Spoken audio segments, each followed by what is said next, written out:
And I'm Lindsay Davis. Tonight's meeting could be the most consequential event of their campaigns, with Election Day now less than 2 months away. For Vice President Kamala Harris, this is her first debate since President Biden withdrew from the race on July 21st. Of course, that decision followed his debate against President Donald Trump in June. Since then, this race has taken on an entirely new dynamic. And that brings us to the rules of tonight's debate. 90 minutes with 2 commercial breaks. No topics or questions have been shared with the campaigns.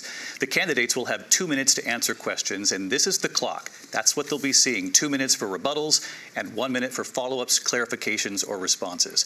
Their microphones will only be turned on when it's their turn to speak. No pre-written notes allowed. There is no audience here tonight in this hall at the National Constitution Center. This is an intimate setting for 2 candidates who have never met. President Trump won the coin toss. He chose to deliver the final closing statement of the evening. Vice President Harris selected the podium to the right. So let's now welcome the candidates to the stage. Vice President Kamala Harris and President Donald Trump.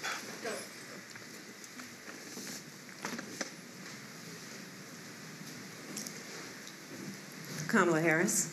Let's have a good debate. Nice to see you. Have fun. Thank you. Welcome to you both. It's wonderful to have you. It's an honor to have you both here tonight. Good evening. We are looking forward to a spirited and thoughtful debate. So let's get started. I want to begin tonight with the issue that voters repeatedly say is their #1 issue, and that is the economy and the cost of living in this country. Vice President Harris, you and President Trump were elected 4 years ago, and your opponent on the stage here tonight often asks his supporters, are you better off than you were 4 years ago? When it comes to the economy, do you believe Americans are better off than they were 4 years ago? So I was raised as a middle-class kid. And I am actually the only person on this stage who has a plan that is about lifting up the middle class and working people of America. I believe in the ambition, the aspirations, the dreams of the American people. And that is why I imagine and have actually a plan to build what I call an opportunity economy. Because here's the thing. We know that we have a shortage of homes and housing, and the cost of housing is too expensive for far too many people. We know that young families need support to raise their children, and I intend on extending a tax cut for those families of $6,000, which is the largest child tax credit that we have given in a long time, so that those young families can afford to buy a crib, buy a car seat, buy clothes for their children. My passion, one of them, is small businesses. My mother raised my sister and me, but there was a woman who helped raise us. We call her our second mother. She was a small business owner. I love our small businesses. My plan is to give a $50,000 tax deduction to start up small businesses, knowing they are part of the backbone of America's economy. My opponent, on the other hand, his plan is to do what he has done before, which is to provide a tax cut for billionaires and big corporations, which will result in $5 trillion to America's deficit. My opponent has a plan that I call the Trump's sales tax, which would be a 20% tax on everyday goods that you rely on to get through the month.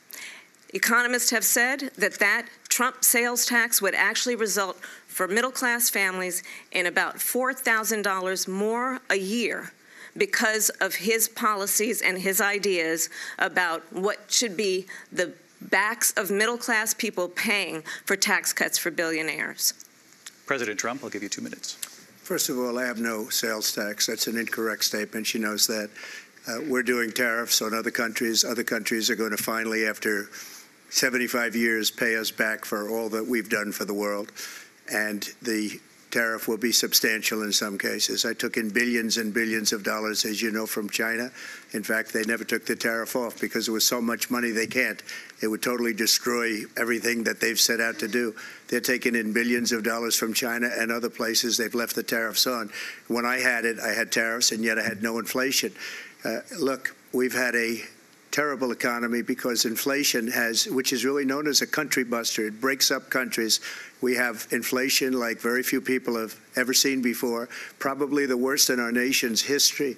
We were at 21%, but that's being generous because many things are 50, 60, 70, and 80% higher than they were just a few years ago. This has been a disaster for people, for the middle class, but for every class.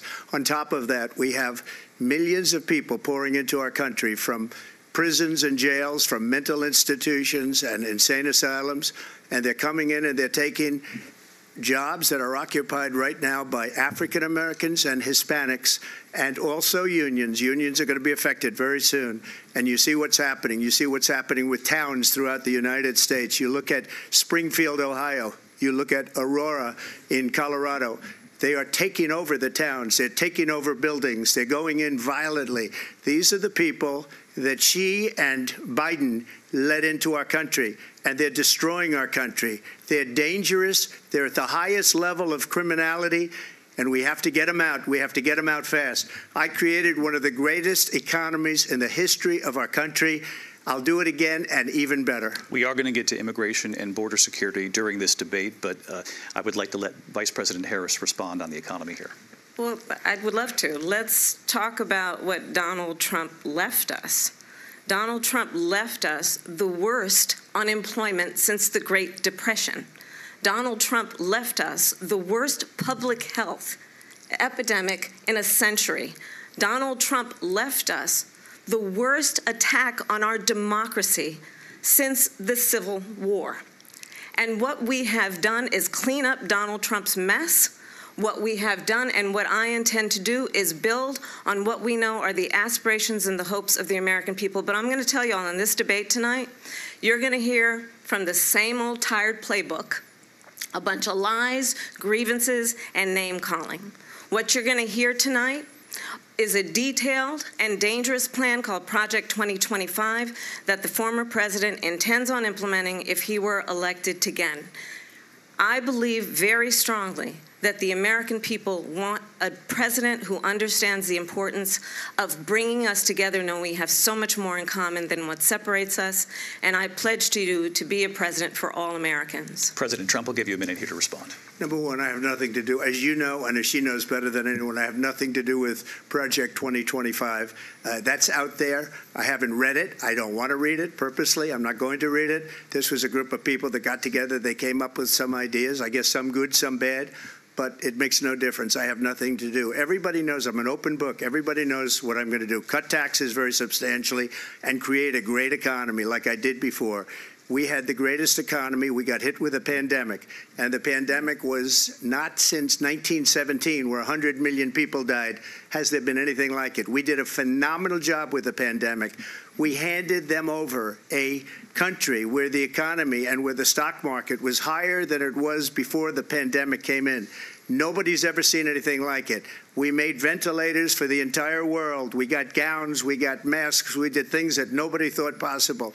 And people give me credit for rebuilding the military. They give me credit for a lot of things, but not enough credit for the great job we did with the pandemic. But the only jobs they got were bounce-back jobs. These were jobs bounced back, and it bounced back, and it went to their benefit. But I was the one that created them. They know it, and so does everybody else. Vice President Harris, I'll let you respond. So Donald Trump has no plan for you. And when you look at his economic plan, it's all about tax breaks for the richest people.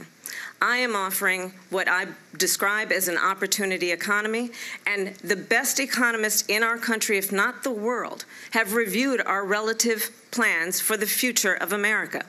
What Goldman Sachs has said is that Donald Trump's plan would make the economy worse. Mine would strengthen the economy. What the Wharton School has said is Donald Trump's plan would actually explode the deficit. 16 Nobel laureates have described his economic plan as something that would increase inflation and by the middle of next year would invite a recession. You just have to look at where we are and where we stand on the issues. And I'd invite you to know that Donald Trump actually has no plan for you because he is more interested in defending himself than he is in looking out for you. That's just a soundbite. They gave her that to say.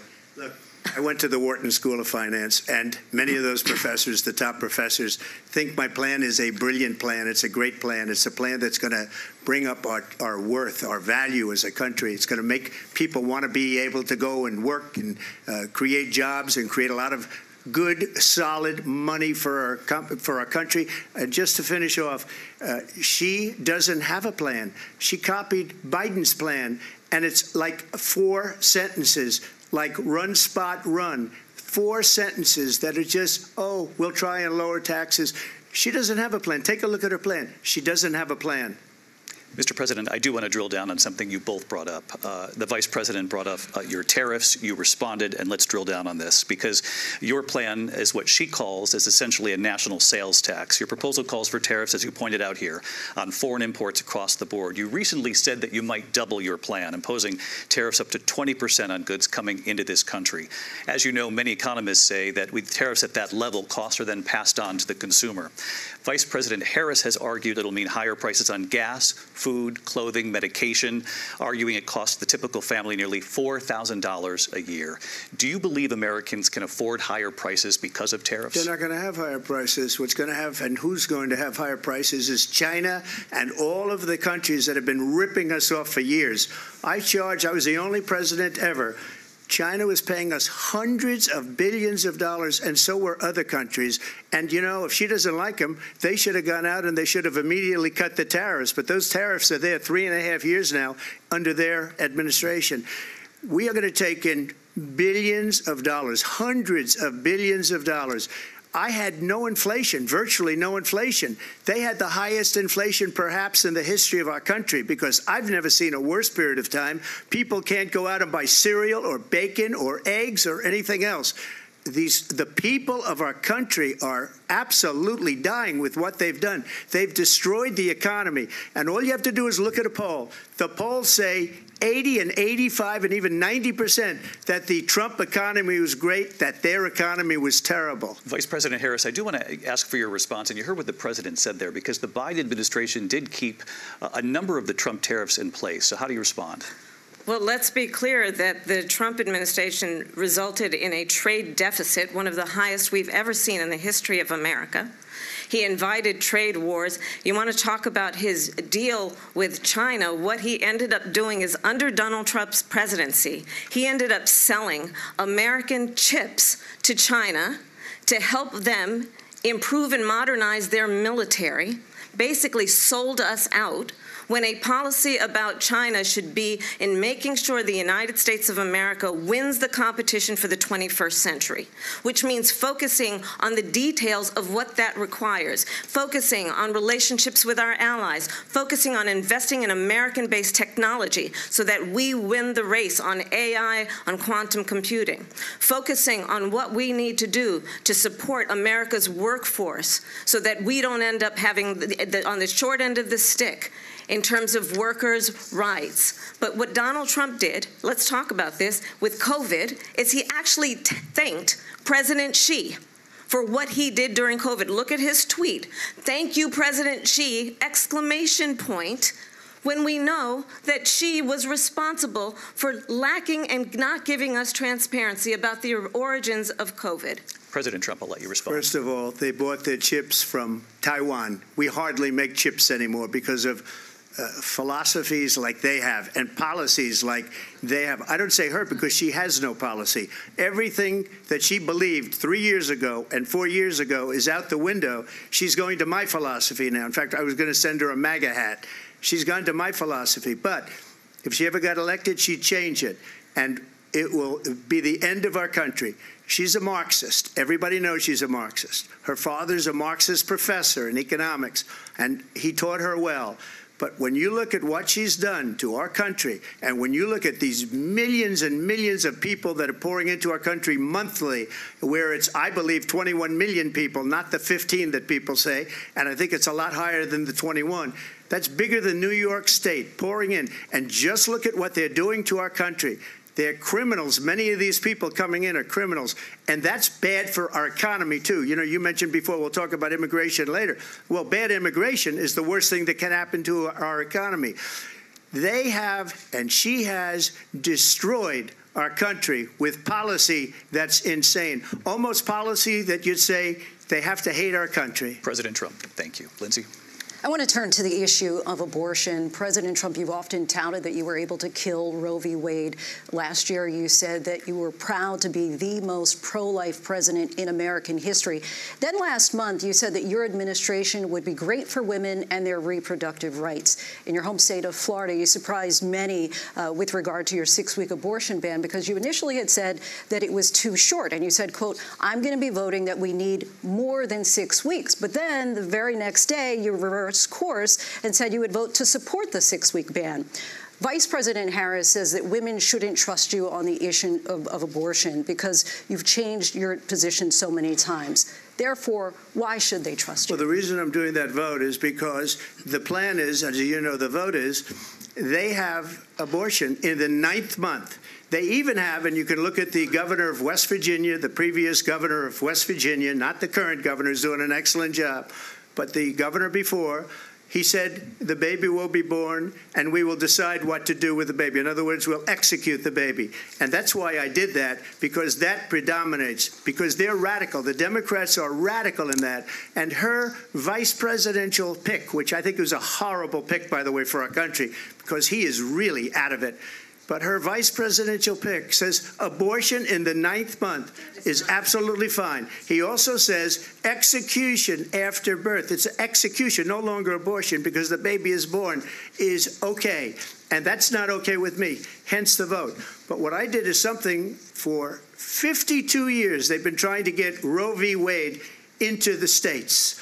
And through the genius and heart and strength of 6 Supreme Court justices, we were able to do that. Now, I believe in the exceptions for rape, incest, and life of the mother. I believe strongly in it. Ronald Reagan did also.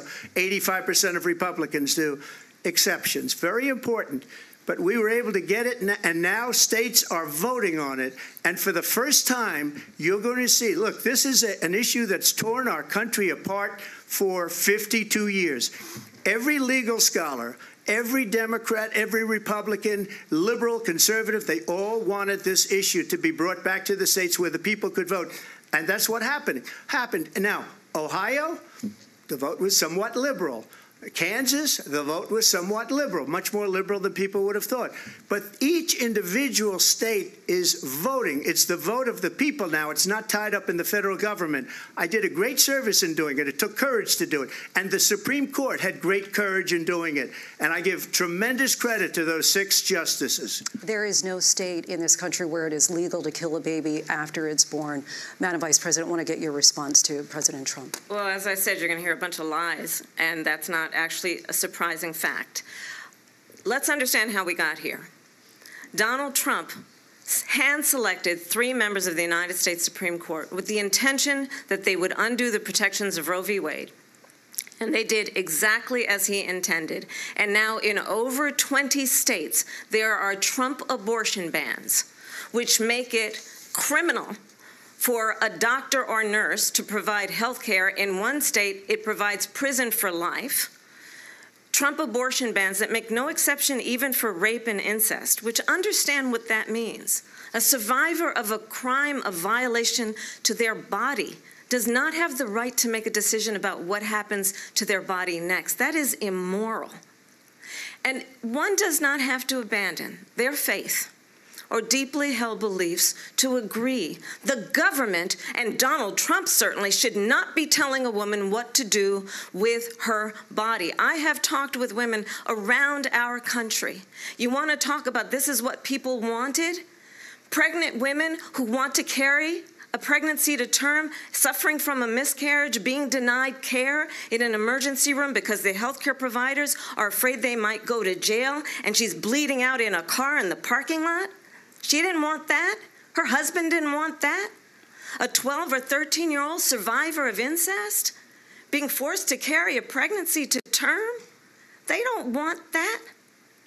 And I pledge to you, when Congress passes a bill to put back in place the protections of Roe v. Wade, as President of the United States, I will proudly sign it into law. But understand, if Donald Trump were to be reelected, he will sign a national abortion ban. Understand, in his Project 2025, there would be a national abortion, a monitor that would be monitoring your pregnancies, your miscarriages. I think the American people believe that certain freedoms, in particular the freedom to make decisions about one's own body, should not be made by the government. Thank you, Vice President Harris. Well, there she goes again. It's a lie. I'm not signing a ban, and there's no reason to sign a ban because we've gotten what everybody wanted. Democrats, Republicans, and everybody else, and every legal scholar wanted it to be brought back into the states, and the states are voting. And it may take a little time, but for 52 years, this issue has torn our country apart, and they've wanted it back in the states. And I did something that nobody thought was possible. The states are now voting. What she says is an absolute lie. And as far as the abortion ban, no, I'm not in favor of abortion ban, but it doesn't matter because this issue has now been taken over by the states. Would you veto a national abortion ban if it came to your desk? Well, I won't have to because, again, two things. Number one, she said she'll go back to Congress. She'll never get the vote. It's impossible for her to get the vote, especially now with the 50-50, essentially 50-50 in both Senate and the House. She's not going to get the vote. She can't get the vote. She won't even come close to it. So it's just talk. You know what it reminds me of? When they said they're going to get student loans terminated, and it ended up being a total catastrophe. The student loans, and then her, I think probably her boss, if you call him a boss, he spends all his time on the beach. But look, her boss went out and said, we'll do it again. We'll do it a different way. And he went out, got rejected again by the Supreme Court. So all these students got taunted with this whole thing about this whole idea, and how unfair that would have been. Part of the reason they lost to the millions and millions of people that had to pay off their student loans. They didn't get it for free. But they were saying it's the same way that they talked about that they talk about abortion. But if I could just get a yes or no, because your running mate, J.D. Vance, has said that you would veto it if it did come to your desk. Well, I didn't discuss it with J.D. In all fairness, J.D., and I don't mind if he has a certain view, but I think he was speaking for me, but I really didn't. Look, we don't have to discuss it because she'd never be able to get it, just like she couldn't get student loans. They couldn't get student loans. They didn't even come close to getting student loans. They taunted young people and a lot of other people that had loans. They can never get this approved. So it doesn't matter what she says about going to Congress. Well, wonderful. Let's go to Congress. Do it. But the fact is that for years they wanted to get it out of Congress and out of the federal government, and we did something that everybody said couldn't be done. And now you have a vote of the people on abortion. Vice President Harris, I want to give you your time to respond, but I do want to ask, would you support any restrictions on a woman's right to an abortion? I absolutely support reinstating the protections of Roe v. Wade, and as you rightly mentioned, nowhere in America is a woman carrying a pregnancy to term and asking for an abortion. That is not happening. It's insulting to the women of America. And understand what has been happening under Donald Trump's abortion bans. Couples who pray and dream of having a family are being denied IVF treatments. What is happening in our country? Working people, working women, who are working 1 or 2 jobs, who can barely afford childcare as it is, have to travel to another state to get on a plane sitting next to strangers to go and get the health care she needs. Barely can afford to do it, and what you are putting her through is unconscionable. And the people of America have not, the majority of Americans believe in a woman's right to make decisions about her own body. And that is why in every state where this issue has been on the ballot, in red and blue states both, the people of America have voted for freedom. Vice President Harris, excuse me, I have to respond. Another lie. It's another lie. I have been a leader on IVF, which is fertilization. The IVF, I have been a leader. In fact, when they got a very negative decision on IVF from the Alabama courts, I saw the people of Alabama and the legislature 2 days later voted it in. I've been a leader on it. They know that, and everybody else knows it. I have been a leader on fertilization, IVF. And the other thing, you should ask, will she allow abortion in the 8th month, 9th month, 7th month? Come on. Okay, would you do that? Why don't you ask her that question? Why don't you answer That's the problem. question? Would you because veto? Under Roe v. Wade, Answer the question. Would you veto? You could do abortions in the 7th month, the 8th month, the 9th month, not true. and probably after birth. Just look at the former governor of Virginia. The governor of Virginia said we put the baby aside and then we determine what we want to do with the baby. President Trump, thank you. We're going to turn now to immigration and border security. We know it's an issue that's important to Republicans, Democrats, voters across the board in this country. Vice President Harris, you were tasked by President Biden with getting to the root causes of migration from Central America. We know that illegal border crossings reached a record high in the Biden administration. This past June, President Biden imposed tough new asylum restrictions. We know the numbers since then have dropped significantly. But my question to you tonight is, why did the administration wait until 6 months before the election to act? And would you have done anything differently from President Biden on this? So I'm the only person on this stage who has prosecuted transnational criminal organizations for the trafficking of guns, drugs, and human beings. And let me say that the United States Congress, including some of the most conservative members of the United States Senate, came up with a border security bill which I supported.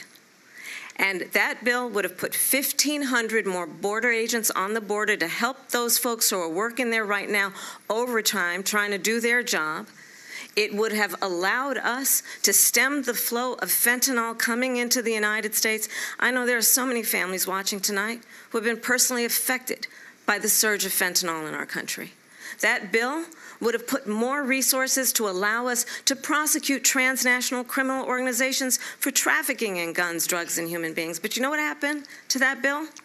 Donald Trump got on the phone, called up some folks in Congress and said, kill the bill. And you know why? Because he'd prefer to run on a problem instead of fixing a problem. And understand, this comes at a time where the people of our country actually need a leader who engages in solutions, who actually addresses the problems at hand. But what we have in the former president is someone who would prefer to run on a problem instead of fixing a problem. And I'll tell you something, he's going to talk about immigration a lot tonight, even when it's not the subject that is being raised. And I'm going to actually do something really unusual, and I'm going to invite you to attend one of Donald Trump's rallies, because it's a really interesting thing to watch. You will see during the course of his rallies, he talks about fictional characters like Hannibal Lecter. He will talk about windmills cause cancer. And what you will also notice is that people start leaving his rallies early out of exhaustion and boredom. And I will tell you, the one thing you will not hear him talk about is you. You will not hear him talk about your needs, your dreams, and your desires. And I'll tell you, I believe you deserve a president who actually puts you first, and I pledge to you that I will. Vice President Harris, thank you. President Trump, on that point, I want to get your response. Well, I would like to respond. Let me just ask, though, why did you try to kill that bill, and successfully so, that would have put thousands of additional agents and officers on the border? First, let me respond as to the Please. rallies. She said people start leaving. People don't go to her rallies. There's no reason to go. And the people that do go, she's bussing them in and paying them to be there, and then showing them in a different light. So she can't talk about that. People don't leave my rallies. We have the biggest rallies, the most incredible rallies in the history of politics. That's because people want to take their country back. Our country is being lost. We're a failing nation. And it happened 3.5 years ago. And what's going on here, you're going to end up in World War III, just to go into another subject. What they have done to our country by allowing these millions and millions of people to come into our country, and look at what's happening to the towns all over the United States. And a lot of towns don't want to talk. It's not going to be Aurora or Springfield. A lot of towns don't want to talk about it because they're so embarrassed by it. In Springfield, they're eating the dogs, the people that came in. They're eating the cats. They're eating the pets of the people that live there. And this is what's happening in our country, and it's a shame. As far as rallies are concerned, as far as the reason they go is they like what I say. They want to bring our country back. They want to make America great again. It's a very simple phrase, make America great again. She's destroying this country, and if she becomes president, this country doesn't have a chance of success. Not only success, we'll end up being Venezuela on steroids. I just want to clarify here. You bring up Springfield, Ohio, and ABC News did reach out to the city manager there. He told us there have been no credible reports of specific claims of pets being harmed, injured, or abused by individuals within the immigrant community. Well, I've seen people on television. Let me just say here, this is the people on television say my dog was taken and used for food. So maybe he said that, and maybe that's a good thing to say for a city manager. I'm not taking this from television. But the people on television saying their dog was eaten by the people that went there. Again, the Springfield city manager says there's no evidence of that. Vice President Harris, I'll let you respond to the rest of what you've heard. You talk about extreme. You know, this is, I think, one of the reasons why in this election I actually have the endorsement of 200 Republicans who have formerly worked with President Bush, Mitt Romney, and John McCain, including the endorsement of former Vice President Dick Cheney and Congress member Liz Cheney. And if you want to really know the inside track on who the former president is, if he didn't make it clear already, just ask people who have worked with him. His former chief of staff, a 4-star general, has said he has contempt for the Constitution of the United States. His former national security advisor has said he is dangerous and unfit. His former Secretary of Defense has said the nation, the Republic, would never survive another Trump term.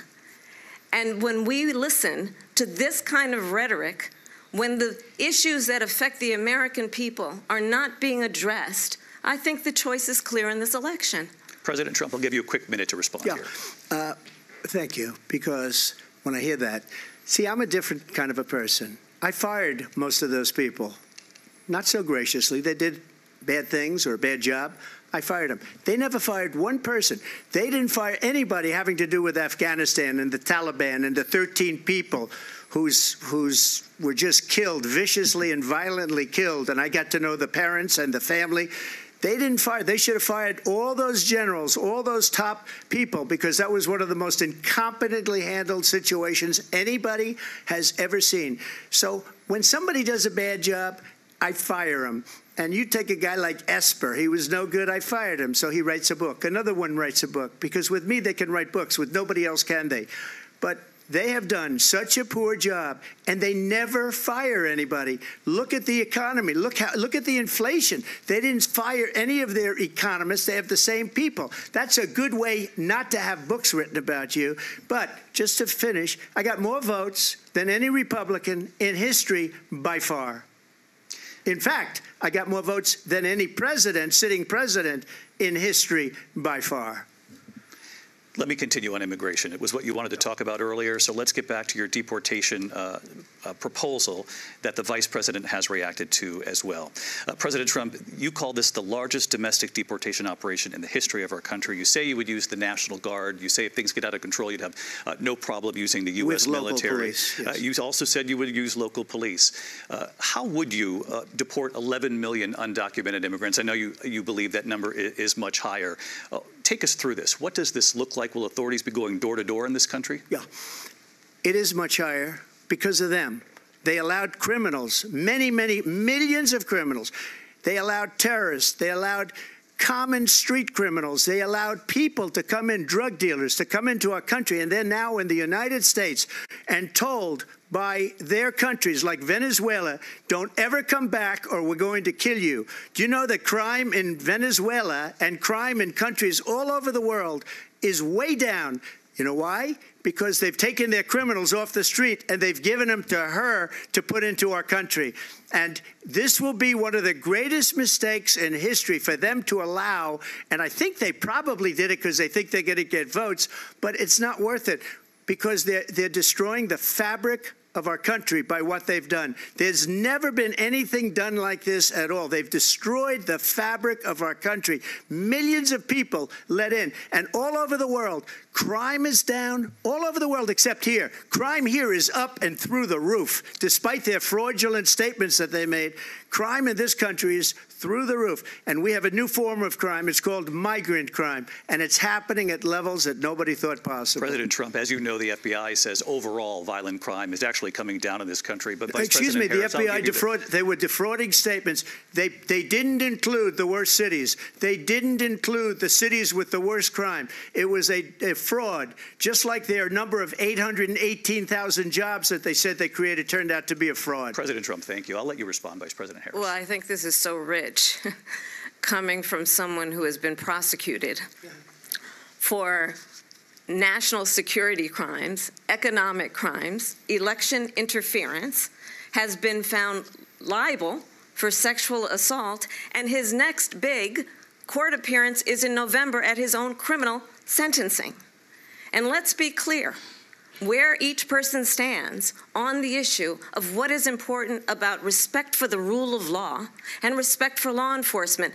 The former vice president called for defunding federal law enforcement, 45,000 agents, get this, on the day after he was arraigned on 34 felony counts. So let's talk about what is important in this race. It is important that we move forward, that we turn the page on this same old tired rhetoric and address the needs of the American people, address what we need to do about the housing shortage, which I have a plan for, address what we must do to support our small businesses, address bringing down the price of groceries. But frankly, the American people are exhausted with this same old tired playbook. Vice President Harris, thank you. Excuse me. Every one of those cases was started by them against their political opponent.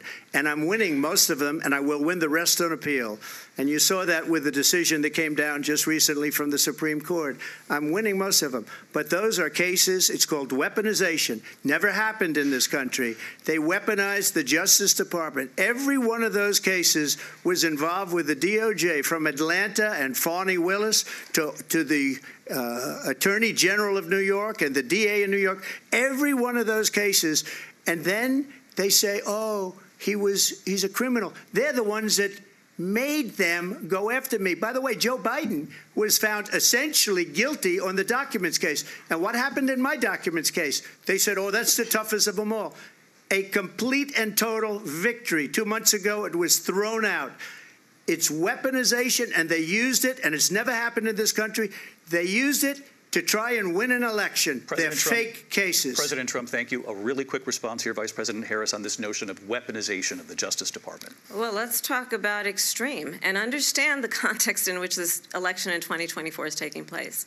The United States Supreme Court recently ruled that the former president would essentially be immune from any misconduct if he were to enter the White House again.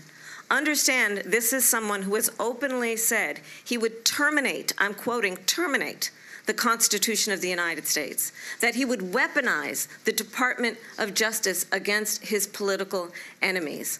Someone who has openly expressed disdain for members of our military. Understand what it would mean if Donald Trump were back in the White House with no guardrails, because certainly we know now the court won't stop him. We know J.D. Vance is not going to stop him. It's up to the American people Vice President Harris, him. Thank you. Lindsay? Vice President Harris, in your last run for president. This is the one that weaponized, not me.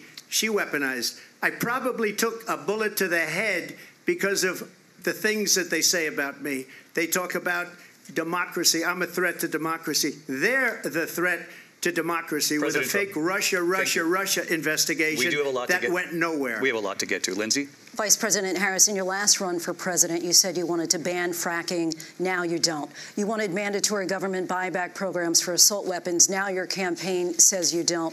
You supported decriminalizing border crossings. Now you're taking a harder line. I know you say that your values have not changed. So then why have so many of your policy positions changed? So my values have not changed, and I'm going to discuss every one of at least every point that you've made. But in particular, let's talk about fracking, because we're here in Pennsylvania. I made that very clear in 2020.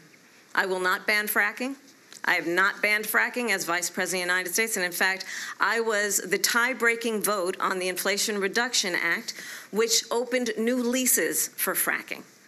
My position is that we have got to invest in diverse sources of energy so we reduce our reliance on foreign oil. We have had the largest increase in domestic oil production in history because of an approach that recognizes that we cannot over-rely on foreign oil. As it relates to my values, let me tell you, I grew up a middle-class kid raised by a hardworking mother who worked and saved and was able to buy our first home when I was a teenager. The values I bring to the importance of home ownership, knowing not everybody got handed $400 million on a silver platter and then filed bankruptcy 6 times, is a value that I bring to my work to say we are going to work with the private sector and home builders to increase 3 million homes, increase by 3 million homes by the end of my first term. My work that is related to having a friend when I was in high school who was sexually assaulted by her stepfather. And my focus then on protecting women and children from violent crime is based on a value that is deeply grounded in the importance of standing up for those who are most vulnerable. My work that is about protecting Social Security and Medicare is based on long-standing work that I have done, protecting seniors from scams. My values have not changed. And what is important is that there is a president who actually brings values and a perspective that is about lifting people up and not beating people down and name-calling. The true measure of the leader is the leader who actually understands the strength is not in beating people down, it's in lifting people up. I intend to be that president. President Trump, your response? First of all, I wasn't given $400 million. I wish I was. My father was a Brooklyn builder, Brooklyn, Queens, and a great father, and I learned a lot from him. But I was given a fraction of that, a tiny fraction, and I built it into many, many billions of dollars, many, many billions. And when people see it, they are even surprised. So we don't have to talk about that. Fracking, she's been against it for 12 years. Defund the police, she's been against that forever. She gave all that stuff up very wrongly, very horribly, and everybody's laughing at it, okay? They're all laughing at it. She gave up at least 12 and probably 14 or 15 different policies. Like, she was big on defund the police. In Minnesota, she went out, wait a minute, I'm talking now, if you don't mind, please. Does that sound familiar? She went out in Minnesota and wanted to let criminals that killed people, that burned down Minneapolis, she went out and raised money to get them out of jail. She did things that nobody would ever think of. Now she wants to do transgender operations on illegal aliens that are in prison. This is a radical left liberal that would do this. She wants to confiscate your guns, and she will never allow fracking in Pennsylvania. If she won the election, fracking in Pennsylvania will end on day one. Just to finish one thing, so important in my opinion. So I got the oil business going like nobody has ever done before. When they took over, they got rid of it, started getting rid of it, and the prices were going up the roof. They immediately let these guys go to where they were. I would have been 5 times, 4 times, 5 times higher, because you're talking about 3.5 years ago. They got it up to where I was because they had no choice, because the prices of energy were quadrupling and doubling. You saw what happened to gasoline. So they said, let's go back to Trump. But if she won the election, the day after that election, they'll go back to destroying our country, and oil will be dead, fossil fuel will be dead, we'll go back to windmills, and we'll go back to solar, where they need a whole desert to get some energy to come out. You ever see a solar plant? By the way, I'm a big fan of solar, but they take 400, 500 acres of desert President soil. Trump, we have a These lot are of not good issues things that for we the have to get environment, to. as she We're out of time. understands. Thank you. Lindsay, thank you. We have an election in just 56 days. And I want to talk about the peaceful transfer of power, which, of course, we all know is a cornerstone of our democracy, and the role of a president in a moment of crisis. Mr. President, on January 6th, you told your supporters to march to the Capitol. You said you would be right there with them. The country and the world saw what played out at the Capitol that day, the officers coming under attack. Aides in the West Wing say you watched it unfold on television off the Oval Office. You did send out tweets, but it was more than 2 hours before you sent out that video radio message telling your supporters to go home.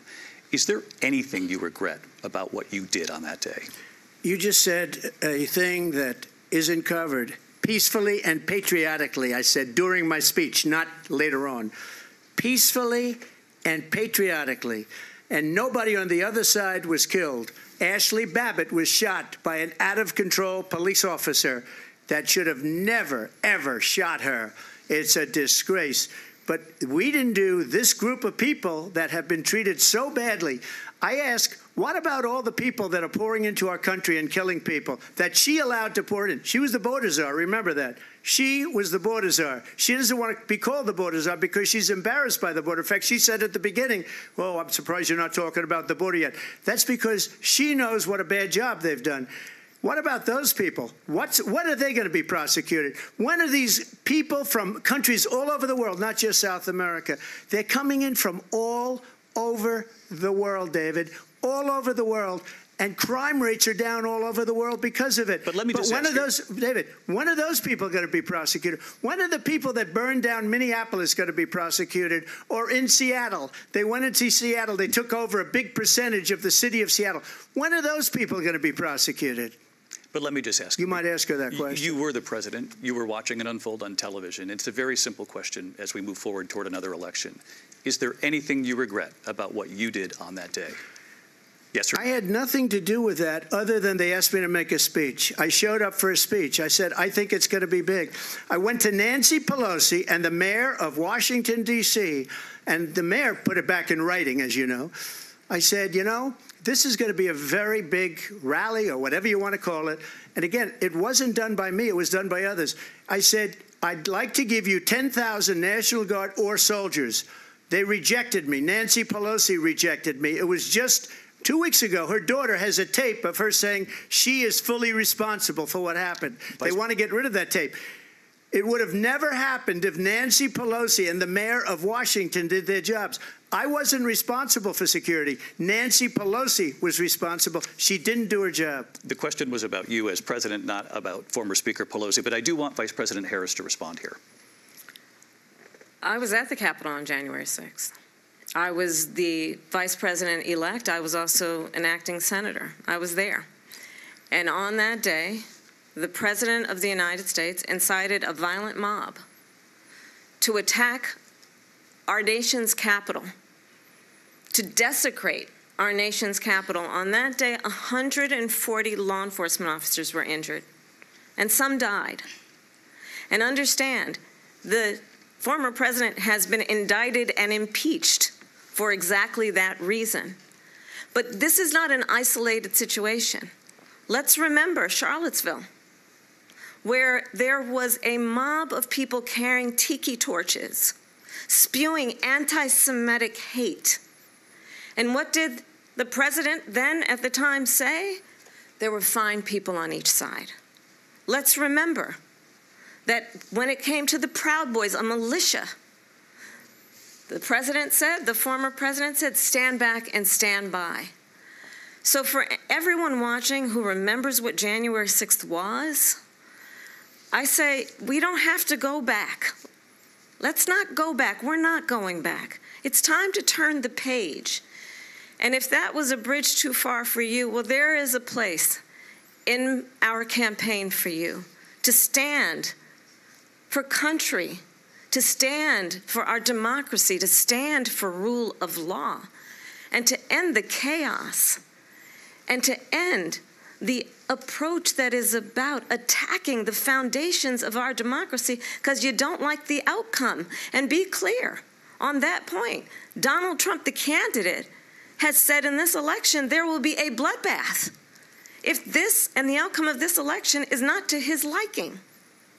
Let's turn the page on this. Let's not go back. Let's chart a course for the future and not go backwards to the past. Let me just follow up here. It was a different term, and it was a term that related to energy because they have destroyed our energy business. That was where bloodbath was. Also, on Charlottesville, that story has been, as you would say, debunked. Laura Ingraham, Sean Hannity, Jesse, all of these people, they covered it. If they go an extra sentence, they will see it was perfect. It was debunked in almost every newspaper, but they still bring it up, just like they bring 2025 up. They bring all of this stuff up. I ask you this. You talk about the Capitol. Why are we allowing these millions of people to come through on the southern border? How come she's not doing anything? And I'll tell you what I would do, and I would be very proud to do it. I would say we would both leave this debate right now. I'd like to see her go down to Washington, D.C. during this debate because we're wasting a lot of time. Go down to, because she's been so bad, it's so ridiculous. Go down to Washington, D.C. and let her sign a bill to close up the border because they have the right to do it. They don't need bills. They have the right to do it. The President of the United States, you'll get him out of bed. You'll wake him up at 4 o'clock in the afternoon. Right. You'll say, come on down to the office. Let's sign a bill. If he signs a bill that the border is closed, all he has to do is say it to the Border Patrol, who are phenomenal. If they do that, the border is closed. Mr. Those President, people are killing many people, unlike J6. We talked immigration here tonight. I do want to focus on this next issue to both of you because it really brings us this into focus, truth in these times that we're living in. Mr. President, for 3.5 years after you lost the 2020 election, you repeatedly falsely claimed that you won, many times saying you won in a landslide. In the past couple of weeks leading up to this debate, you have said, quote, you lost by a whisker, that you, quote, didn't quite make it, that you came up a little bit short. I said that? Are you now acknowledging that you lost in 2020? No, I don't acknowledge that at all. But I said that sarcastically. You know that. It was said, oh, we lost by a whisker. That was said sarcastically. Look, there's so much proof. All you have to do is look at it. And they should have sent it back to the legislatures for approval. I got almost 75 million votes, the most votes any sitting president has ever gotten. I was told if I got 63, which was what I got in 2016, you can't be beaten. The election, people should never be thinking about an election as fraudulent. We need two things. We need walls, and we have to have it. We have to have borders, and we have to have good elections. Our elections are bad. And a lot of these illegal immigrants coming in, they're trying to get them to vote. They can't even speak English. They don't even know what country they're in practically. And these people are trying to get them to vote. And that's why they're allowing them to come into our country. I did watch all of these pieces of video. I didn't detect the sarcasm, lost by a whisker. We didn't quite make it. And we should just point out here as clarification, and you know this, you and your allies, 60 cases in front of many judges, many of them Republican. No judge looked at it. And said they said we didn't have standing. That's the other thing. They said we didn't have standing, a technicality. Can you imagine a system where a person in an election doesn't have standing? The President of the United States doesn't have standing. That's how we lost. If you look at the facts, and I'd love to have you'll do a special on it. I'll show you Georgia, and I'll show you Wisconsin, and I'll show you Pennsylvania, and I'll show you. We have so many facts and statistics, but you know what? That doesn't matter because we have to solve the problem that we have right now. That's old news. And the problem that we have right now is we have a nation in decline, and they have put it into decline. We have a nation that is dying, David. Mr. President, thank you. Vice President Harris, you heard the president there tonight. He said he didn't say that he lost by a whisker. So he still believes he did not lose the election that was won by President Biden and yourself. But I do want to ask you about something that's come up in the last couple of days. This was a post from President Trump about this upcoming election just weeks away. He said, when I win, those people who cheated, and then he lists donors, voters, election officials, he says will be prosecuted to the fullest extent of the law, which will include long-term prison sentences. One of your campaign's top lawyers responded saying, we won't let Donald Trump intimidate us. We won't let him suppress the vote. Is that what you believe he's trying to do here? Donald Trump was fired by 81 million people. So let's be clear about that. And clearly he is having a very difficult time processing that. But we cannot afford to have a president of the United States who attempts, as he did in the past, to upend the will of the voters in a free and fair election. And I'm going to tell you that I have traveled the world as Vice President of the United States, and world leaders are laughing at Donald Trump. I have talked with military leaders, some of whom worked with you, and they say you're a disgrace. And when you then talk in this way in a presidential debate and deny what over and over again are court cases you have lost because you did, in fact, lose that election, it leads one to believe that perhaps we do not have in the candidate to my right the temperament or the ability to not be confused about fact.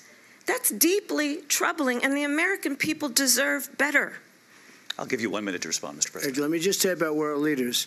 Viktor Orban, one of the most respected men, they call him a strong man. He's a tough person, smart. Prime Minister of Hungary. They said, why is the whole world blowing up? 3 years ago it wasn't. Why is it blowing up? He said, because you need Trump back as president. They were afraid of him. China was afraid, and I don't like to use the word afraid, but I'm just quoting him. China was afraid of him. North Korea was afraid of him. Look at what's going on with North Korea, by the way. He said Russia was afraid of him. I ended the Nord Stream 2 pipeline, and Biden put it back on day one, but he ended the XL pipeline. The XL pipeline in our country, he ended that. But he let the Russians build a pipeline going all over Europe and heading into Germany, the biggest pipeline in the world. Look, Viktor Orban said it. He said the most respected, most feared person is Donald Trump. We had no problems when Trump was president. But when this weak, pathetic man that you saw at a debate just a few months ago, that if he weren't in that debate, he'd be running instead of her. She got no votes. He got 14 million votes. What you did, you talk about a threat to democracy. He got 14 million votes, and they threw him out of office. And you know what? I'll give you a little secret. He hates her. He can't stand her. But he got 14 million votes. They threw him out. She got 0 votes. And when she ran, she was the first one to leave because she failed.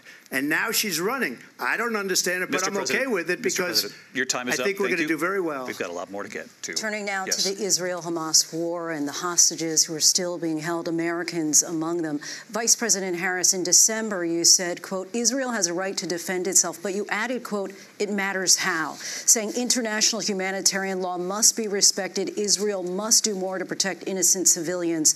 You said that 9 months ago. Now an estimated 40,000 Palestinians are dead. Nearly 100 hostages remain. Just last week, Prime Minister Benjamin Netanyahu said there's not a deal in the making. President Biden has not been able to break through the stalemate. How would you do it? Well, let's understand how we got here. On October 7, Hamas, a terrorist organization, slaughtered 1,200 Israelis. Many of them young people who were simply attending a concert. Women were horribly raped. And so absolutely, I said then, I say now, Israel has a right to defend itself. We would. And how it does so matters. Because it is also true, far too many innocent Palestinians have been killed. Children, mothers.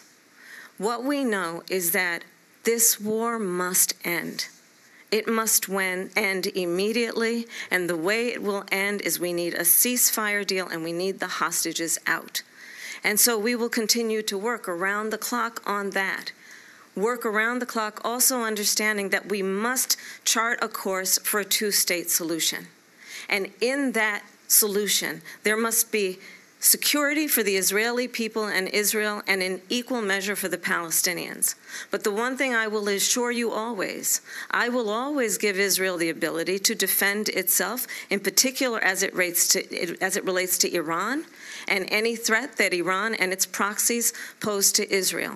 But we must have a two-state solution where we can rebuild Gaza, where the Palestinians have security, self-determination, and the dignity they so rightly deserve. President Trump, how would you negotiate with Netanyahu and also Hamas in order to get the hostages out and prevent the killing of more innocent civilians in Gaza? If I were president, it would have never started. If I were president, Russia would have never, ever, I know Putin very well, he would have never, and there was no threat of it either, by the way, for 4 years, have gone into Ukraine and killed millions of people when you add it up, far worse than people understand what's going on over there. But when she mentions about Israel, all of a sudden, she hates Israel. She wouldn't even meet with Netanyahu when he went to Congress to make a very important speech. She refused to be there because she was at a sorority party of hers. She wanted to go to the sorority party. She hates Israel. If she's president, I believe that Israel will not exist within 2 years from now. And I've been pretty good at predictions, and I hope I'm wrong about that one. She hates Israel. At the same time, in her own way, she hates the Arab population because the whole place is going to get blown up. Arabs, Jewish people, Israel will be gone. It would have never happened. Iran was broke under Donald Trump. Now Iran has $300 billion because they took off all the sanctions that I had. Iran had no money for Hamas or Hezbollah or any of the 28 different spheres of terror. And they are spheres of terror, horrible terror. They had no money. It was a big story, and you know it. You covered it very well, actually. They had no money for terror. They were broke. Now they're a rich nation, and now what they're doing is they're spreading that money around. Look at what's happening with the Houthis and Yemen. Look at what's going on in the Middle East. This would have never happened. I will get that settled and fast, and I'll get the war with Ukraine and Russia ended. If I'm president-elect, I'll get it done before even becoming president. Vice President Harris, he says you hate Israel. That's absolutely not true. I have my entire career and life supported Israel and the Israeli people. He knows that. He's trying to, again, divide and distract from the reality, which is it is very well known that Donald Trump is weak and wrong on national security and foreign policy. It is well known that he admires dictators, wants to be a dictator on day one, according to himself. It is well known that he said of Putin that he can do whatever the hell he wants and go into Ukraine. It is well known that he said when Russia went into Ukraine, it was brilliant. It is well known he exchanged love letters with Kim Jong-un. And it is absolutely well known that these dictators and autocrats are rooting for you to be president again because they're so clear. They can manipulate you with flattery and favors. And that is why so many military leaders who you have worked with have told me you are a disgrace. That is why we understand that we have to have a president who is not consistently weak and wrong on national security, including the importance of upholding and respecting in highest regard our military. Vice President Harris, thank you. They're the ones, and she's the one that caused it, that's weak on national security by allowing every nation last month for the year, 168 different countries sending people into our country. Their crime rates are way down. Putin endorsed her last week, said, I hope she wins. And I think he meant it, because what he's gotten away with is absolutely incredible. It wouldn't have happened with me. The leaders of other countries think that they're weak and incompetent, and they are. They're grossly incompetent. And I just ask one question. Why does Biden go in and kill the Keystone Pipeline and approve the single biggest deal that Russia's ever made, Nord Stream 2, the biggest pipeline anywhere in the world going to Germany and all over Europe? Because they're weak and they're ineffective. And Biden, by the way, gets paid a lot of money. Thank you. We have a lot of issues to get to. We'll be right back with much more of this historic ABC. And I want to turn to the war in Ukraine. We're now 2.5 years into this conflict. Mr. President, it has been the position of the Biden administration that we must defend Ukraine from Russia, from Vladimir Putin, to defend their sovereignty, their democracy, that it's in America's best interest to do so, arguing that if Putin wins, he may be emboldened to move even further into other countries. You have said you would solve this war in 24 hours. You said so just before the break tonight. How exactly would you do that? And I want to ask you a very simple question tonight. Do you want Ukraine to win this war? I want the war to stop. I want to save lives that are being uselessly, people being killed by the millions. It's the millions. It's so much worse than the numbers that you're getting, which are fake numbers. Look, we're in for $250 billion or more, because they don't ask Europe, which is a much bigger beneficiary to getting this thing done than we are. They're in for $150 billion less because Biden and you don't have the courage to ask Europe, like I did with NATO. They paid billions and billions, hundreds of billions of dollars when I said, either you pay up or we're not going to protect you anymore. So that's maybe one of the reasons they don't like me as much as they like weak people. But you take a look at what's happening. We're in for 250 to 275 billion. They're into 100 to 150. They should be forced to equalize. With that being said, I want to get the war settled. I know Zelensky very well, and I know Putin very well. I have a good relationship, and they respect your president, okay? They respect me. They don't respect Biden. How would you respect him? Why? For what reason? He hasn't even made a phone call in 2 years to Putin, hasn't spoken to anybody. They don't even try and get it. That is a war that's dying to be settled. I will get it settled before I even become president. If I win, when I'm president-elect, and what I'll do is I'll speak to one, I'll speak to the other, I'll get them together. That war would have never happened. And in fact, when I saw Putin after I left, unfortunately left because our country has gone to hell. But after I left, when I saw him building up soldiers, he did it after I left, I said, oh, he must be negotiating. It must be a good, strong point of negotiation. Well, it wasn't, because Biden had no idea how to talk to him. He had no idea how to stop it. And now you have millions of people dead, and it's only getting worse, and it could lead to World War III. Don't kid yourself, David. We're playing with World War III, and we have a president that we don't even know if he's... Where is our president? We don't even know if he's a president. And just to clarify they here... They threw him out of a campaign like a dog. We don't even know. Is he our president? But we have a president, Mr. President, that doesn't know he's alive. Your time is up.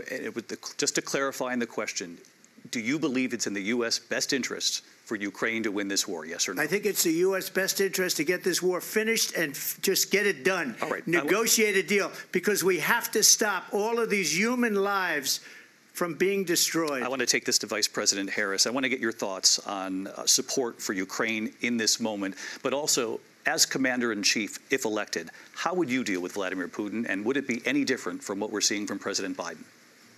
Well, first of all, it's important to remind the former president you're not running against Joe Biden, you're running against me.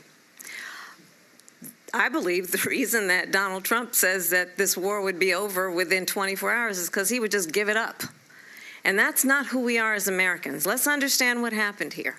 I actually met with Zelensky a few days before Russia invaded, tried through force to change territorial boundaries, to defy one of the most important international rules and norms, which is the importance of sovereignty and territorial integrity. And I met with President Zelensky. I shared with him American intelligence about how he could defend himself.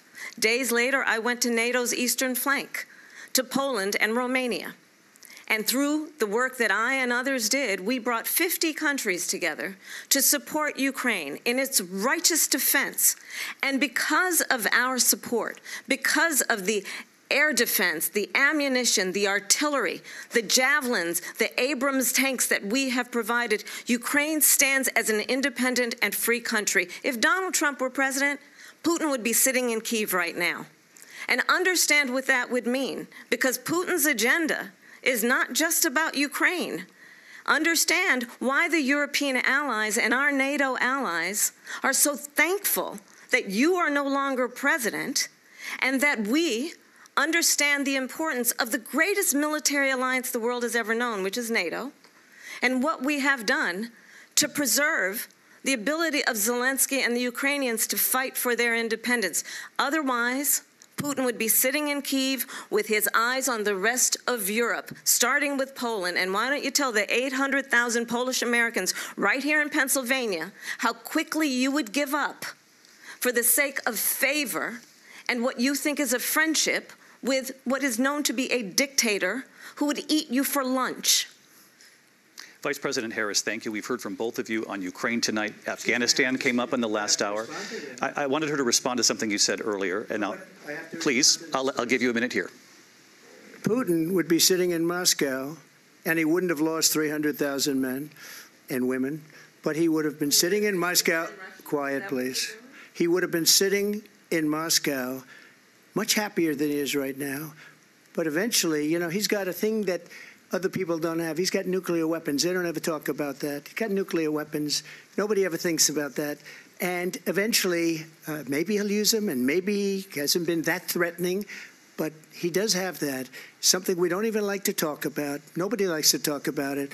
But just so you understand, they sent her to negotiate peace before this war started. 3 days later, he went in and he started the war because everything they said was weak and stupid. They said the wrong things. That war should have never started. She was the emissary.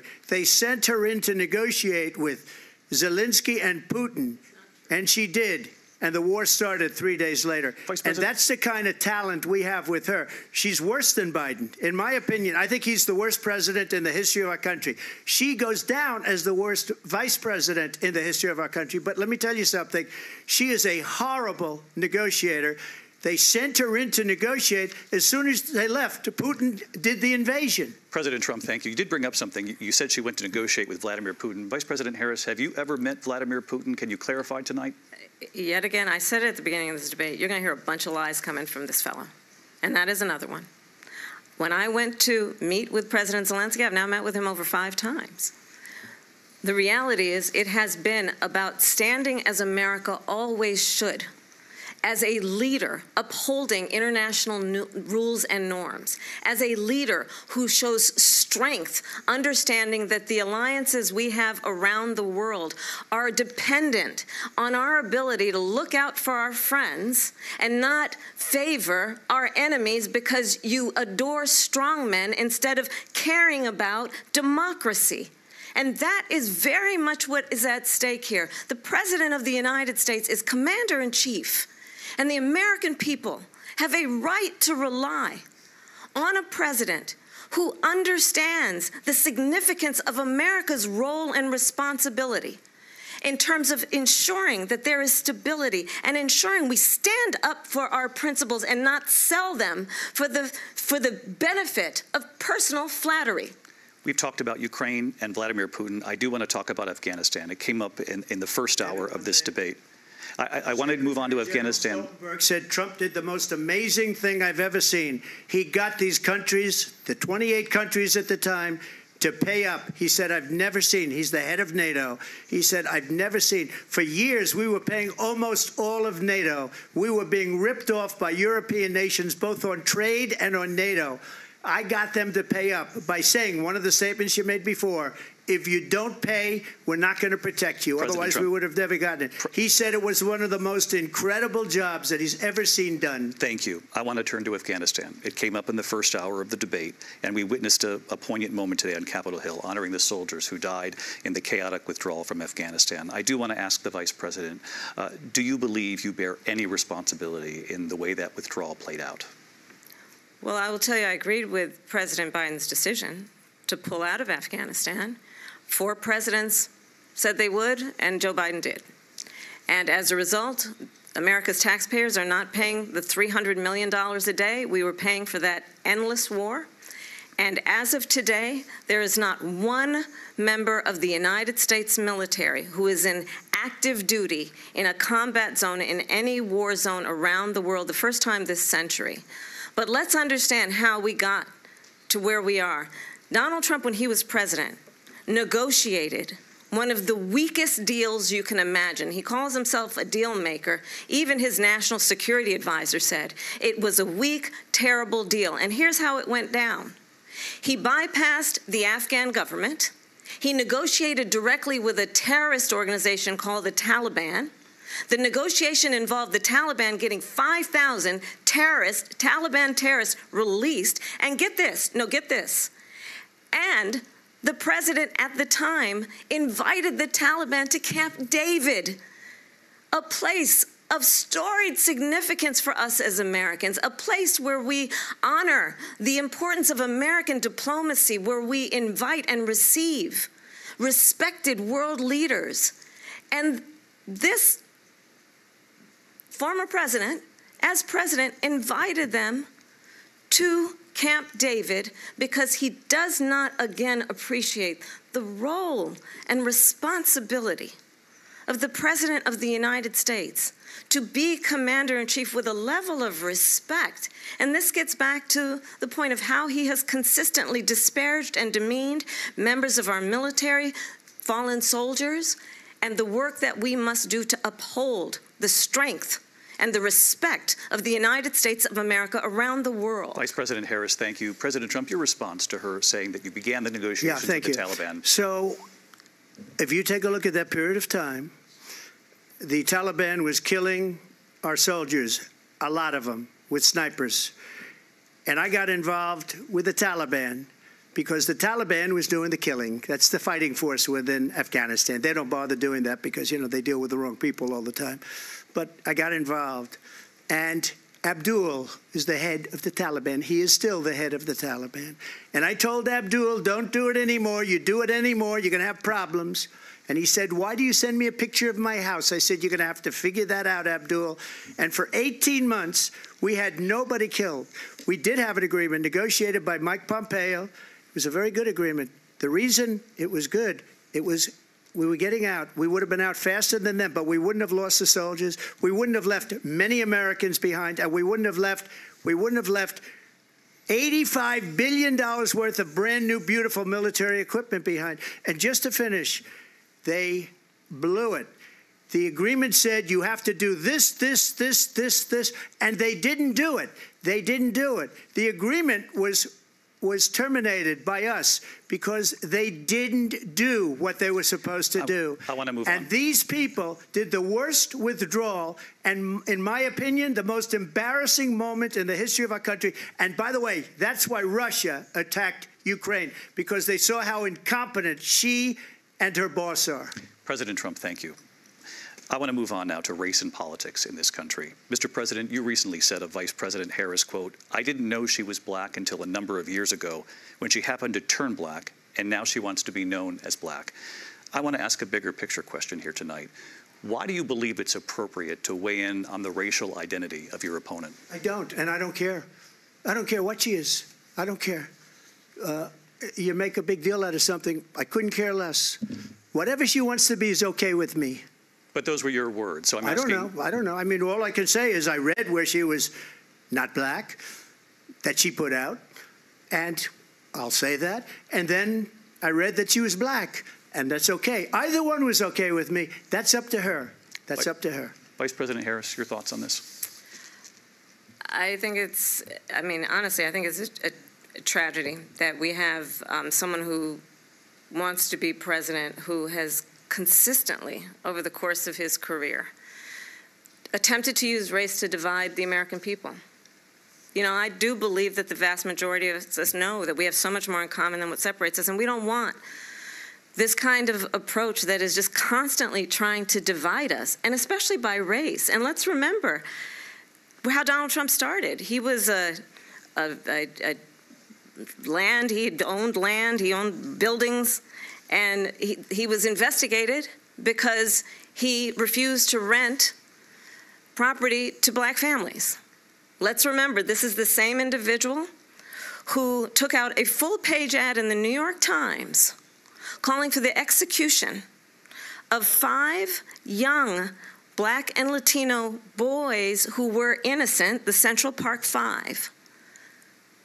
Took out a full-page ad calling for their execution. This is the same individual who spread birther lies about the first black president of the United States. And I think the American people want better than that, want better than this, want someone who understands, as I do, I travel our country.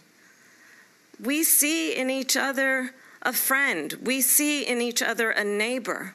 We don't want a leader who is constantly trying to have Americans point their fingers at each other. I meet with people all the time who tell me, can we please just have discourse about how we're going to invest in the aspirations and the ambitions and the dreams of the American people? Knowing that regardless of people's color or the language their grandmother speaks, we all have the same dreams and aspirations and want a president who invests in those, not in hate and division. Vice President Harris, thank you. Lindsay? President Trump, this is now your 3rd time. This is the most divisive presidency in the history of our country. There's never been anything like it. They're destroying our country, and they come up with things like what she just said.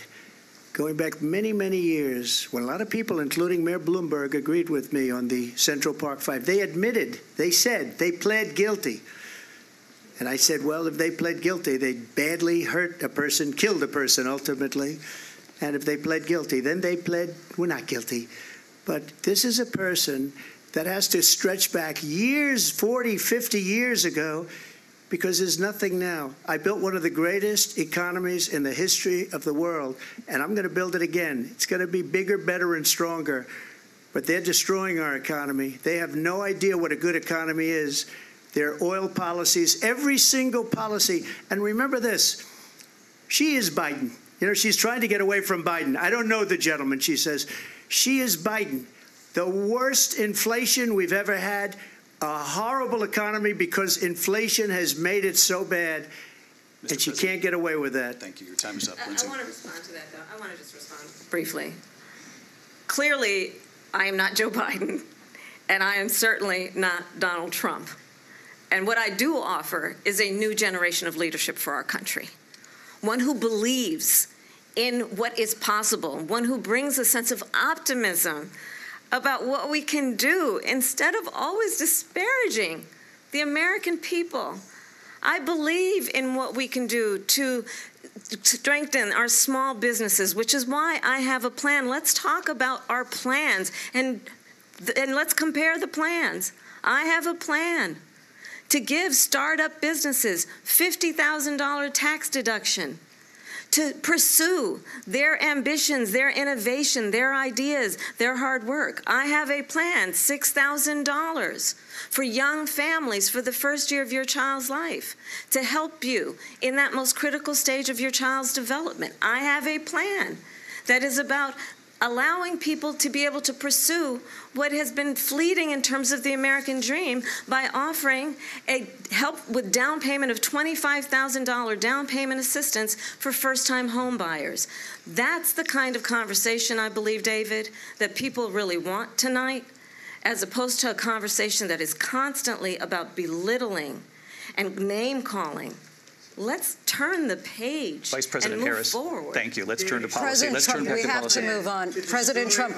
Let's turn to policy, please. She has a plan to defund the police. She has a plan to confiscate everybody's gun. President Trump, she has we do a have to plan move to on to not other allow issues. fracking in Pennsylvania or anywhere else. Okay, that's you, what her President. plan is until just recently. I just need Lindsay, to go ahead. respond because Trump, the President former Trump, president has said something twice that I need to respond to. I'm sorry. We're going to move on, Vice President Harris. President Trump, this is now your third time running for president. You have long vowed to repeal and replace the Affordable Care Act, also known as Obamacare. You have failed to accomplish that. You now say you're going to keep Obamacare, quote, unless we can do something much better. Correct. Last month, you said, quote, we're working on it. So tonight, 9 years after you first started running, do you have a plan, and can you tell us what it is? Obamacare was lousy health care, always was. It's not very good today. And what I said, that if we come up with something, and we are working on things, we're going to do it and we're going to replace it. But remember this, I inherited Obamacare because Democrats wouldn't change it. They wouldn't vote for it. They were unanimous. They wouldn't vote to change it. If they would have done that, we would have had a much better plan than Obamacare. But the Democrats came up. They wouldn't vote for it. I had a choice to make when I was president. Do I save it and make it as good as it can be, never going to be great, or do I let it rot? And I felt I had an obligation, even though politically it would have been good to just let it rot and let it go away. I decided, and I told my people, the top people, and they're very good people. I have a lot of good people in that administration. We read about the bad ones. We had some real bad ones, too, and so do they. They have really bad ones. The difference is they don't get rid of them. But let me just explain. I had a choice to make. Do I save it and make it as good as it can be, or do I let it rot? And I saved it. I did the right thing. But it's still never going to be great, and it's too expensive for people. And what we will do is we're looking at different plans. If we can come up with a plan that's going to cost our people, our population, less money and be better health care than Obamacare, then I would absolutely do it. But until then, I'd run it as good as it can be run. So just a yes or no, you still do not have a plan? I have concepts of a plan. I'm not president right now. But if we come up with something. I would only change it if we come up with something that's better and less expensive. And there are concepts and options we have to do that. And you'll be hearing about it in the not-too-distant future. Vice President Harris, in 2017, you supported Bernie Sanders' proposal to do away with private insurance and create a government-run health care system. 2 years later, you proposed a plan that included a private insurance option. What is your plan today? Well, first of all, I absolutely support, and over the last 4 years as Vice President, private health care options. But what we need to do is maintain and grow the Affordable Care Act. But I'll get to that, Lindsay. I just need to respond to a previous point that the former president has made. I've made very clear my position on fracking. And then this business about taking everyone's guns away. Tim Walz and I are both gun owners. We're not taking anybody's guns away. So stop with the continuous lying about this stuff. As it relates to the Affordable Care Act, understand, just look at the history to know where people stand. When Donald Trump was president, 60 times he tried to get rid of the Affordable Care Act. 60 times. I was a senator at the time when I will never forget the early morning hours when it was up for a vote in the United States Senate. And the late, great John McCain, who you have disparaged as being, you don't like him, you said, at the time because he got caught. He was an American hero. The late, great John McCain, I will never forget that night, walked onto the Senate floor and said, no, you don't. No, you don't. No, you don't get rid of the Affordable Care Act. You have no plan. And what the Affordable Care Act has done is eliminate the ability of insurance companies to deny people with pre-existing conditions. I don't have to tell the people watching tonight, you remember what that was like? Remember when an insurance company could deny if a child had asthma, if someone was a breast cancer survivor, if a grandparent had diabetes? And thankfully, as I've been vice president and we over the last 4 years have strengthened the Affordable Care Act, we have allowed for the first time Medicare to negotiate drug prices on behalf of you, the American people. Donald Trump said he was going to allow Medicare to negotiate drug prices. He never did. We did. And now we have capped the cost of insulin at $35 a month. Since I've been vice president, we have capped the cost of prescription medication for seniors at $2,000 a year. And when I am president, we will do that for all people, understanding that the value I bring to this is that access to health care should be a right and not just a privilege of those who can afford it.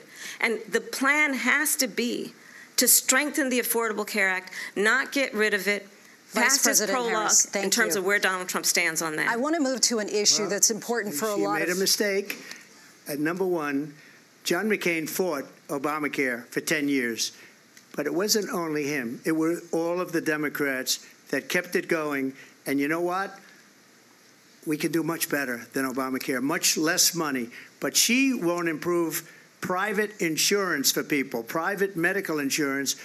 That's another thing she doesn't want to get. People are paying privately for insurance that have worked hard and made money, and they want to have private. She wants everybody to be on government insurance where you wait 6 months for an operation that you need immediately. President Trump, thank you. We have another issue that we'd like to get to that's important for a number of Americans, in particular younger voters, and that's climate change. President Trump, with regard to the environment, you say that we have to have clean air and clean water. Vice President Harris, you call climate change an existential threat. The question to you both tonight is, what would you do to fight climate change? And Vice President Harris, we'll start with you. 1 minute for you each. Well, the former president had said that climate change is a hoax. And what we know is that it is very real. You ask anyone who lives in a state who has experienced these extreme weather occurrences, who now is either being denied home insurance or it's being jacked up. You ask anybody who has been the victim of what that means in terms of losing their home, having nowhere to go. We know that we can actually deal with this issue. The young people of America care deeply about this issue. And I am proud that as vice president over the last 4 years, we have invested $1 trillion in a clean energy economy, while we have also increased domestic gas production to historic levels. We have created over 800,000 new manufacturing jobs while I have been vice president. We have invested in clean energy to the point that we are opening up factories around the world. Donald Trump said he was going to create manufacturing jobs. He lost manufacturing jobs.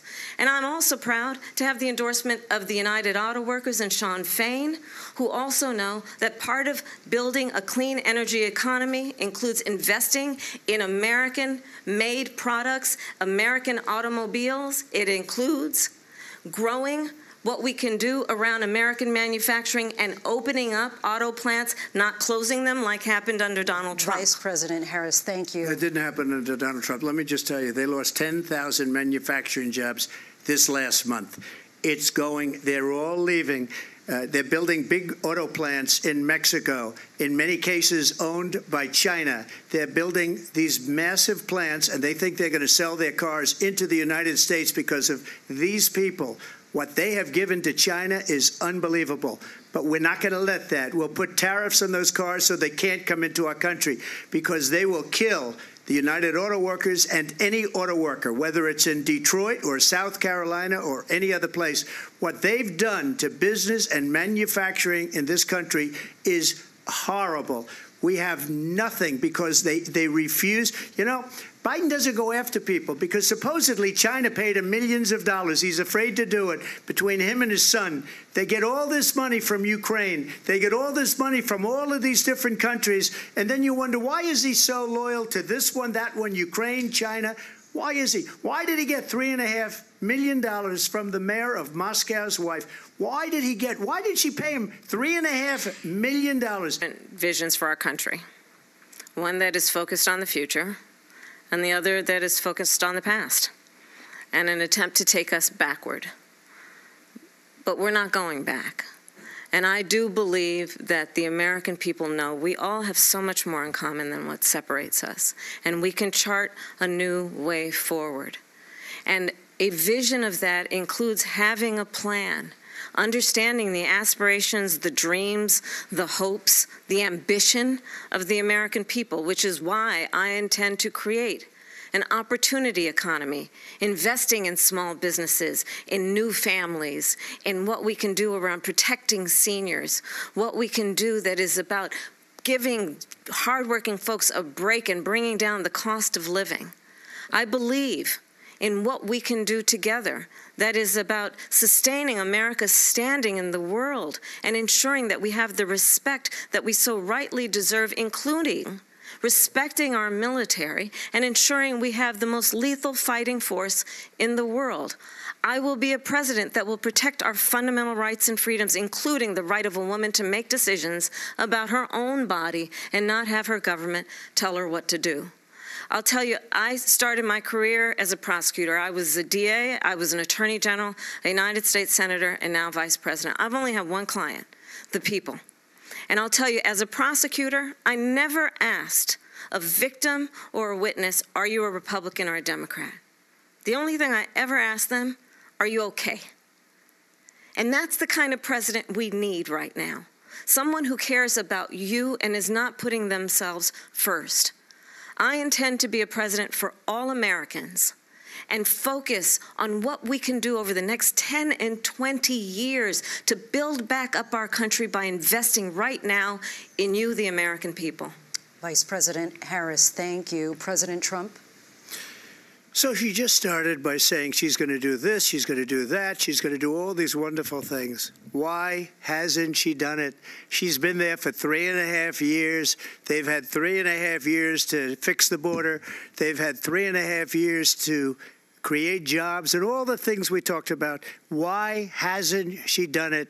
She should leave right now, go down to that beautiful White House, go to the Capitol, get everyone together and do the things you want to do, but you haven't done it, and you won't do it because you believe in things that the American people don't believe in. You believe in things like we're not going to frack. We're not going to take fossil fuel. We're not going to do things that are going to make this country strong, whether you like it or not. Germany tried that, and within 1 year, they were back to building normal energy plants. We're not ready for it. We can't sacrifice our country for the sake of bad vision. But I just ask one simple question. Why didn't she do it? We're a failing nation. We're a nation that's in serious decline. We're being laughed at all over the world. All over the world, they're laughing. I know the leaders very well. They're coming to see me. They call me. We're laughed at all over the world. They don't understand what happened to us as a nation. We're not a leader. We don't have any idea what's going on. We have wars going on in the Middle East. We have wars going on with Russia and Ukraine. We're going to end up in a third world war, and it'll be a war like no other because of nuclear weapons, the power of weaponry. I rebuilt our entire military. She gave a lot of it away to the Taliban. She gave it to Afghanistan. What these people have done to our country, and maybe toughest of all, is allowing millions of people to come into our country. Many of them are criminals, and they're destroying our country. The worst president, the worst vice president in the history of our country. President Trump, thank you. And that is our ABC News presidential debate from here in Philadelphia at the National Constitution Center. I'm Lindsay Davis. And I'm David Muir. Thank you for watching here in the U.S. and all over the world, and from all of us here at ABC News. Good night.